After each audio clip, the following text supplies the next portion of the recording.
Welcome to Her Vox Studio. Many people understand English, but when it is time to speak English and introduce themselves, they feel nervous, shy, or confused.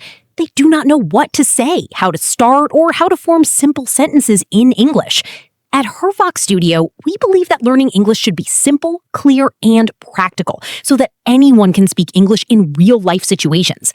In today's lesson, you will learn how to give a simple and confident self-introduction in English. Self-introduction is one of the most important communication skills because it helps you meet new people, start conversations, and build confidence in speaking English. By the end of this lesson with Her Vox Studio, you will be able to introduce yourself clearly and naturally in English. So listen carefully, repeat the sentences in your mind, and imagine yourself speaking English confidently for the first time.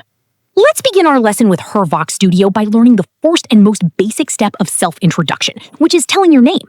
When you meet someone for the first time, the first thing you say is your name.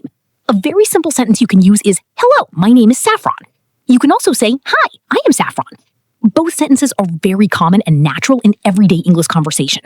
At Her Vox Studio, we always recommend speaking slowly and clearly so that your confidence can grow step by step. After telling your name, the next step in self-introduction is telling people where you are from. This helps the other person know more about you. A simple sentence you can use is, "I am from New York." If you want to be more specific, you can say your city or state, such as, "I am from Chicago," or "I am from California." You can also combine both ideas and say, "I am from Chicago, Illinois." Practicing these simple sentences regularly will help you improve your speaking skills and sound more natural in English.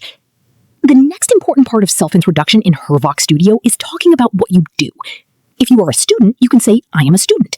If you study in school, college, or university, you can say, "I am a college student," or "I study at a university." If you are working, you can say, "I work in an office," or "I am a teacher," or "I work as a store manager." At Her Vox Studio, we always suggest using simple sentences because simple English is the foundation of strong communication. Another important part of your self-introduction is talking about your hobbies or interests. This makes your introduction more interesting and natural. For example, you can say, "I like reading books." You can also say, "I enjoy listening to music," or "I like watching movies." Some people also like sports, so they can say, "I like playing basketball," or "I enjoy exercising." Sharing hobbies helps you connect with people easily, and at Her Vox Studio, we encourage regular practice of speaking about your interests. You can also add one more sentence about your goal or purpose of learning English.